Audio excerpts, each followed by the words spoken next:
जय हिंद साथियों। दोस्तों आप लोग कैसे हो? आशा करता हूँ आप लोग अच्छे होंगे। तो दोस्तों आज आप लोगों के लिए पूरे 30 क्वेश्चन लेके आया हूँ, ठीक ना। पूरे 30 क्वेश्चन लेके आया हूँ आप लोगों के लिए, जिसमें से आप लोगों का सामान्य ज्ञान का रहेगा और सामान्य विज्ञान का रहेगा, ठीक ना। तो आप लोग मेल हो चाहे फीमेल हो, चाहे आप लोग भारत के किसी भी राज्य से हो और इंडियन आर्मी अग्निवीर में जाने के लिए तैयारी करते हो, तो आप लोगों को यहाँ से अच्छा तैयारी कराई जाएगी, ठीक ना। जो भी मैं आप लोगों को अब क्वेश्चन बता रहा हूँ वो सारा के सारा क्वेश्चन दोस्तों जो बार बार अग्निवीर के एग्जाम में पूछा जाता है, वैसा ही टाइप का आप लोगों को मैं क्वेश्चन बताता हूँ, क्योंकि समय नहीं है अब आप लोगों को उतना दोस्तों वक्त बर्बाद करने का, ठीक ना। क्योंकि दोस्तों जो वक्त बर्बाद कर दिए हो वो तो चला गया, लेकिन दोस्तों जो समय बचा है उसमें अब आप लोगों को अच्छा से तैयारी करना है, क्योंकि दोस्तों आप लोगों का ऑनलाइन होगा और आप लोगों का एग्जाम ले लिया जाएगा। एग्जाम का थोड़ा भी समय आप लोगों को नहीं मिलेगा, ठीक ना। तो जो भी भाई हमसे जुड़े हुए हो तो दोस्तों आप लोग जुड़ के पढ़ो। यहाँ से आप लोगों को कन्फर्म है कि अग्निवीर के एग्जाम में यहाँ से क्वेश्चन 99% आप लोगों को देखने को जरूर मिलेगा, ठीक ना। मैं वैसा ही क्वेश्चन कराता हूँ जो इंडियन आर्मी अग्निवीर के एग्जाम में बार बार पूछा जाता है, ठीक ना। तो दोस्तों आप लोग लास्ट में कमेंट करके ज़रूर बताना कि आप लोगों का 30 में से कितना क्वेश्चन सही हुआ है, और साथ ही साथ आज आप लोगों का क्लास कैसा लगा वो भी आप लोग अपनी बातें कमेंट बॉक्स में ज़रूर बताना। तो आप लोगों का पहला क्वेश्चन है, माउंट एवरेस्ट पर चढ़ने वाली प्रथम भारतीय महिला कौन है, ठीक ना। प्रथम भारतीय महिला के बारे में बात हो रही है। माउंट एवरेस्ट पर चढ़ने वाली प्रथम भारतीय महिला कौन है? कल्पना चावला, बछेंद्री पाल, इंदिरा गांधी, किरण बेदी। क्या होगा इसका राइट आंसर? आप सभी भाई को पता होना चाहिए क्या होगा इसका राइट आंसर। तो इसका राइट आंसर हो जाएगा ऑप्शन नंबर बी होगा, Bachendri Pal is right answer हो जाएगा। माउंट एवरेस्ट पर चढ़ने वाली प्रथम भारतीय महिला कौन थी? तो Bachendri Pal, option number B is right answer हो जाएगा। 2 नंबर आप लोगों का क्वेश्चन है, चीन का राष्ट्रीय खेल क्या है? चीन का राष्ट्रीय खेल क्या है? Cricket, table tennis, badminton, football. बताओ इसका राइट आंसर क्या होगा? क्रिकेट तो हो नहीं सकता है, बैडमिंटन भी नहीं हो सकता है, फुटबॉल भी नहीं हो सकता है, तो इसका राइट आंसर हो जाएगा ऑप्शन नंबर बी होगा, ठीक ना, टेबल टेनिस। क्योंकि दोस्तों चीन का इंसान बहुत ही छोटा होता है तो वो कूद फान वाला तो खेल नहीं सकता है, इसीलिए उसको टेबल टेनिस, टेबल पे बैठ के अपन खेलते रहो, इसीलिए टेबल टेनिस उसका राष्ट्रीय खेल है, ठीक ना। 3 नंबर आप लोगों का क्वेश्चन है, केवला देव राष्ट्रीय उद्यान कहाँ पर स्थित है? जयपुर में, भरतपुर में, जोधपुर में, उदयपुर में। क्या होगा इसका राइट आंसर? केवला देव राष्ट्रीय उद्यान कहाँ पर स्थित है? तो ये दोस्तों भरतपुर में है, ठीक ना। भरतपुर इज राइट आंसर हो जाएगा। 4 नंबर आप लोगों का क्वेश्चन है, किसे आधुनिक चिकित्सा शास्त्र के जनक के रूप में जाना जाता है? अरस्तु को, हिप्पोक्रेटस, गैलेन, सुश्रुत। क्या होगा इसका राइट आंसर? आप लोग बताओ। तो आप सभी भाई को पता होना चाहिए, इसका right answer option number B हो जाएगा, ठीक ना, हिप्पोक्रेटस इज राइट आंसर हो जाएगा। 5 नंबर आप लोगों का क्वेश्चन है, पोंग बांध किस नदी पर स्थित है? रावी, ब्यास, सतलुज, चिनाब। क्या होगा इसका राइट आंसर? पोंग बांध किस नदी पर स्थित है? तो आप सभी भाई को पता होना चाहिए, इसका राइट आंसर हो जाएगा ऑप्शन नंबर बी होगा, ठीक ना, ब्यास नदी पर स्थित है। पोंग बांध किस नदी पे स्थित है? तो ब्यास नदी पे स्थित है, ठीक ना। 6 नंबर आप लोगों का क्वेश्चन है, हरिद्वार, प्रयाग, वाराणसी, कानपुर शहर कौन सी नदी के किनारे स्थित है? बताओ। यमुना, गंगा, गोमती, नर्मदा। क्या होगा इसका राइट आंसर? हरिद्वार, प्रयाग, वाराणसी, कानपुर शहर कौन सी नदी के किनारे स्थित है? तो इसका राइट आंसर हो जाएगा ऑप्शन नंबर बी, ठीक ना, गंगा नदी के किनारे स्थित है। ये सारे आप लोग अच्छे से याद रखना, ठीक ना। 7 नंबर आप लोगों का क्वेश्चन है, कौटिल्य ने अर्थशास्त्र की रचना किस भाषा में की थी? हिंदी, संस्कृत, प्राकृत, पाली। क्या होगा इसका राइट आंसर? तो आप सभी भाई को पता होना चाहिए, इसका राइट आंसर हो जाएगा ऑप्शन नंबर बी होगा, ठीक ना, संस्कृत भाषा में की थी। कौटिल्य ने अर्थशास्त्र की रचना किस भाषा में की थी? तो संस्कृत भाषा में की थी। भाई संस्कृत तो पढ़ने में बहुत ही मज़ा आता है और सुनने में भी संस्कृत बहुत ही मज़ा आता है। 8 नंबर आप लोगों का क्वेश्चन है, क्रिप्स मिशन भारत कब आया? 1940, 1942, 1945, 1947। क्या होगा इसका राइट आंसर? तो आप सभी भाई को पता होना चाहिए क्रिप्स मिशन भारत कब आया? तो 1942 में आया था, ठीक ना, 1942 में आया था। तो आप लोग इसको ध्यान से याद रखना। 9 नंबर आप लोगों का क्वेश्चन है, महात्मा गांधी ने क्रिप्स मिशन को क्या कहा था? बताओ, महात्मा गांधी ने क्रिप्स मिशन को क्या कहा था? महत्वपूर्ण प्रस्ताव, पोस्ट डेटेड चेक, राष्ट्रीय समझौता, राजनीतिक दल। क्या होगा इसका राइट आंसर? तो आप सभी भाई को पता होना चाहिए, इसका राइट आंसर हो जाएगा ऑप्शन नंबर बी होगा, ठीक ना, पोस्ट डेटेड चेक कहा था। तो आप लोग इसको याद रखना। महात्मा गांधी ने क्रिप्स मिशन को क्या कहा था? पोस्ट डेटेड चेक कहा था, ठीक ना।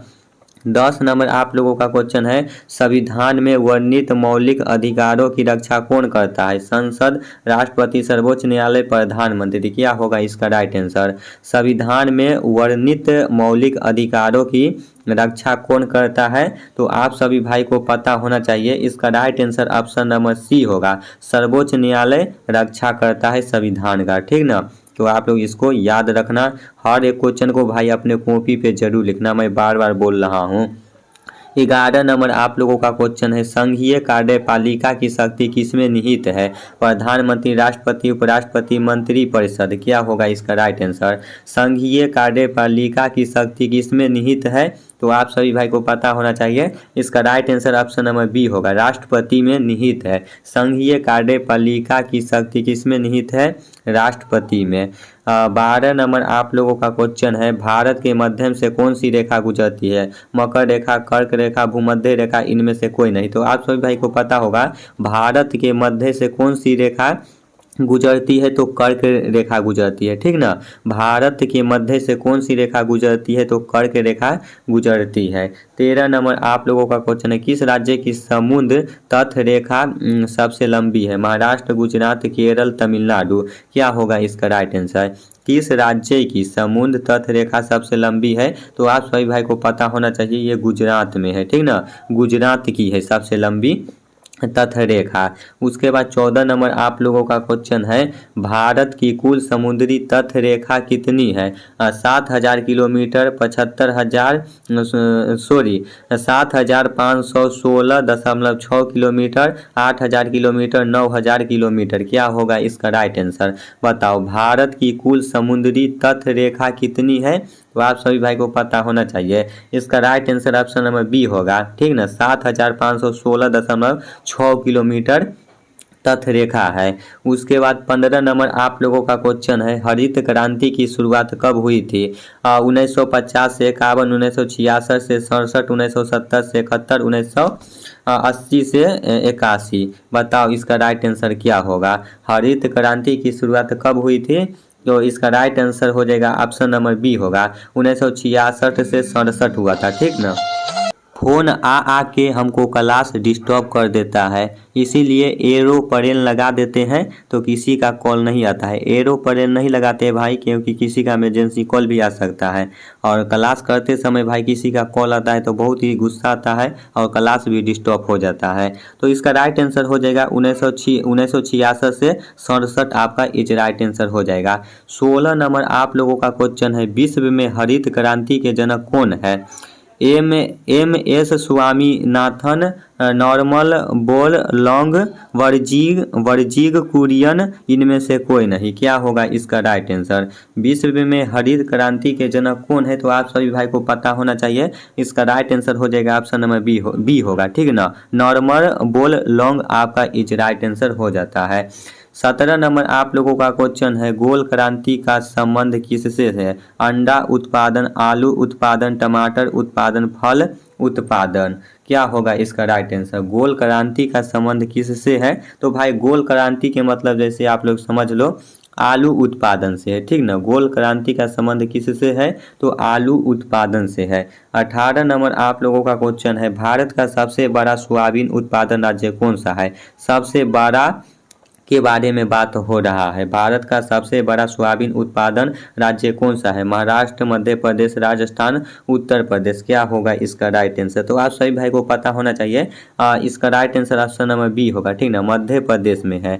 भारत का सबसे बड़ा सोयाबीन उत्पादन राज्य कौन सा है, तो Madhya Pradesh is right answer हो जाता है, ठीक ना। तो ये आप लोगों का जीके का क्वेश्चन समाप्त हुआ। अब यहाँ से आप लोग साइंस का देखो। उससे पहले मैं आप लोगों को एक शायरी सुना देता हूँ ताकि आप लोगों का हौसला बुलंद रहेगा, ठीक ना। पहले ही सुनाते लेकिन दोस्तों भूल गए थे, तो आप लोग ध्यान से सुनना और सुनने के बाद शायरी कैसा लगा आप लोग कमेंट बॉक्स में जरूर बताना। रख हौसला बुलंद तेरी भी उड़ान होगी, देखेगी दुनिया सारी, देखेगी दुनिया सारी, तेरी भी एक दिन ऐसी पहचान होगी। रख हौसला बुलंद तेरी भी उड़ान होगी, देखेगी दुनिया सारी, तेरी भी एक दिन ऐसी पहचान होगी। तो दोस्तों आप लोग ऐसा काम करो कि आपको देखने वाले लाइन लग जाए और आपको ऐसा पहचान हो कि जो भी लोग तुमको ताना मारते थे वो लोग आपको देखने के लिए पहुँचे, ठीक ना। तो ऐसे उड़ान भरो। अब यहाँ से आप लोग क्वेश्चन देखो। पहला क्वेश्चन है आप लोगों को, खदानों व गहरे कुओं में पाई जाने वाली गैस है कौन है। Methane, carbon dioxide, oxygen, nitrogen. क्या होगा इसका राइट आंसर, तो आप सभी भाई को पता होना चाहिए। इसका राइट आंसर हो जाएगा ऑप्शन नंबर ए होगा, मीथेन हो जाएगा। खदानों व गहरे कुओं में पाई जाने वाली गैस कौन सी है, तो मीथेन आपका इज राइट आंसर हो जाएगा। 2 नंबर आप लोगों का क्वेश्चन है, अक्रिय निष्क्रिय गैसों को आवर्त सारणी के किस वर्ग में रखा गया है। 17वें, 18वें, 16वें, 15वें। क्या होगा इसका राइट आंसर, तो इसका राइट आंसर हो जाएगा ऑप्शन नंबर बी होगा, 18वें आपका इज राइट आंसर हो जाएगा। अक्रिय निष्क्रिय गैसों को आवर्त सारणी के किस वर्ग में रखा गया है, तो 18वें आपका राइट आंसर हो जाएगा। 3 नंबर आप लोगों का क्वेश्चन है, हाइड्रोजन परमाणु के नाभिक में न्यूट्रॉनों की संख्या कितनी होती है। 1, 2, 0, 3। क्या होगा इसका राइट आंसर, आप लोग बताओ। आप सभी भाई को पता होना चाहिए। इसका राइट आंसर हो जाएगा ऑप्शन नंबर सी होगा, 0 होगा, ठीक ना। हाइड्रोजन परमाणु के नाभिक में न्यूट्रॉनों की संख्या 0 होती है।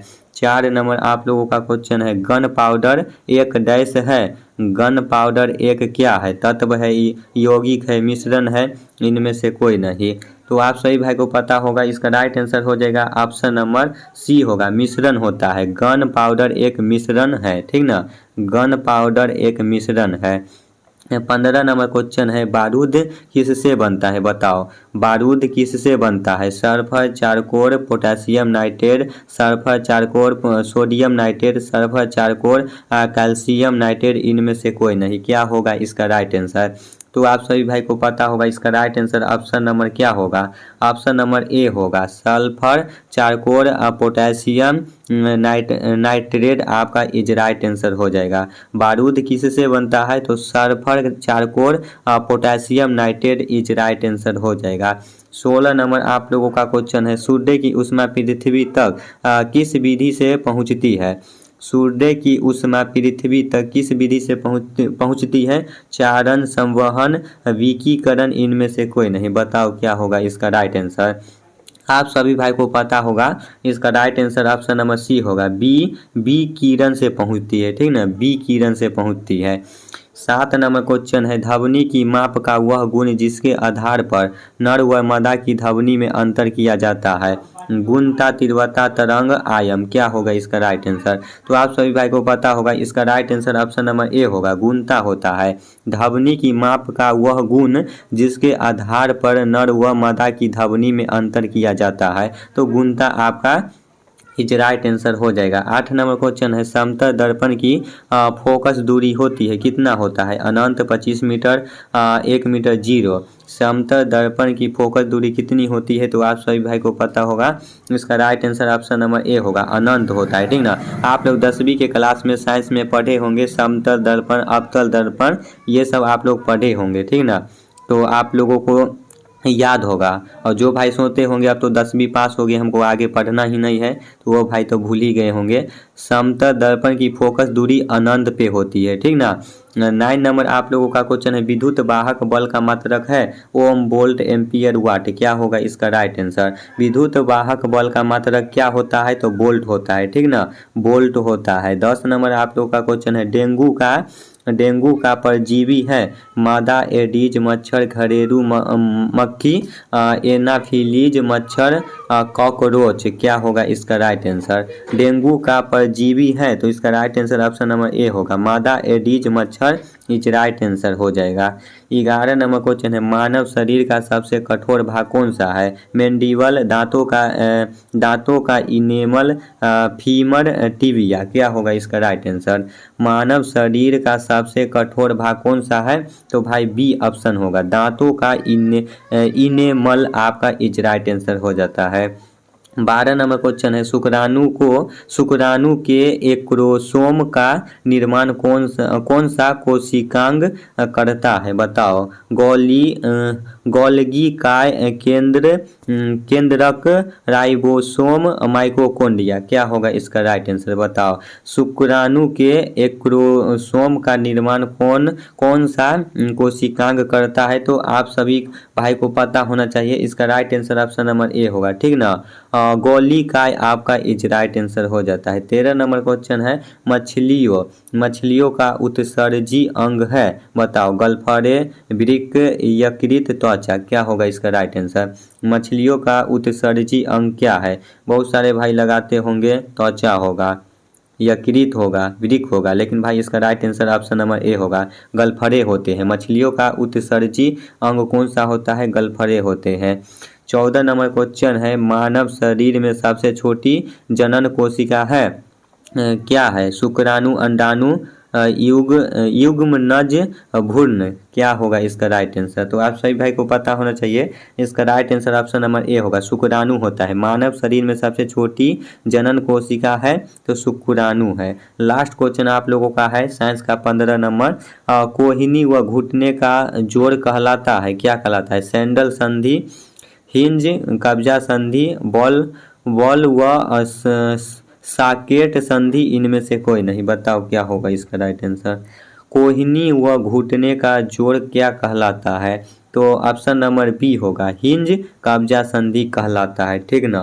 तो दोस्तों आज आप लोगों को 30 क्वेश्चन से 35 क्वेश्चन बताया हूँ, 35 नहीं 30 ही होगा, 35 है भाई, उधर 20 था ना और इधर 15, 35 क्वेश्चन बताया हूँ। तो आप लोग बताओ 35 में से आप लोग का कितना क्वेश्चन सही हुआ है और आज का क्लास आप लोगों को कैसा लगा। तो भाई मैं फिर नेक्स्ट वीडियो में मिलता हूँ, नेक्स्ट क्वेश्चन आप लोगों के लिए मोस्ट इम्पोर्टेंट लेके, जो भी क्वेश्चन अब आप लोगों को कराऊंगा, जो आप लोगों का हर बार पूछा जाता है वही टाइप का क्वेश्चन कराऊंगा, ठीक ना। जय हिंद, जय भारत।